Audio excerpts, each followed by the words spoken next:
Okay, this is day 54, part 8, and it's cold. But one of the interesting things about meeting Alex, the real Alex, the guy whose name's really Alex and not Imran, it was just to kind of confirm so many things about SPA war, Missile Space Defense Center. What I'd said, that was the transshipment point for the Navy for the uranium 1. It's, the maritime data awareness, the PANDA being the maritime data awareness for the Coast Guard. I'd said the Freitag codes were going to be somehow related to MGRS and PANDA. So it's one of those people that you meet and you just wonder how either this is completely crazy or, and I'm being set up and being egged along, or else this is really true. I mean, it's one or the other. And, he didn't want to say tandem sucks and doesn't work, or tandem AA.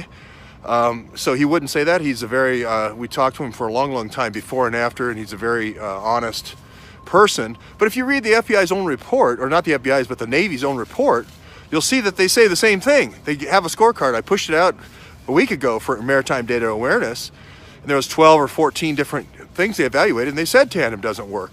And he said the key thing was these maritime operations centers. They're all over the world. There's a squirrel going crazy in this bush. But anyway, the maritime data operations centers, the MOCs, there was a big rack of them. And I won't say where they are, but they're all over the world. And they're all Navy. They're at these Navy bases. And what he said was the handoff between these places is terrible. As the ships move, if you have 1,000 targets or 1,000 things you're tracking, you need to, when it moves out of one operational area to the next, there's a handoff. And there's nothing classified here. Anyway, he says it doesn't work. SAIC built it doesn't work. So I think it's much better that the American public knows that this is trash and it doesn't work, rather than leaving an exploit like that into a system, which can be used, again, for exactly what the whole thing was in Charleston, which was the dirty nuclear material coming into the country and not being able to be stopped. And I asked him about that situation. He said, that's a hole. That's a big hole. Exactly what you're describing. He couldn't believe that I was involved in a situation where I had said, hey, this is a hole. And he goes, that's exactly right. He's in Charleston. So the serendipity of that was just, totally amazing. So sometimes I think it can't be real. It can't be that someone would come along and say, oh, by the way, you're exactly right. But that's exactly what happened.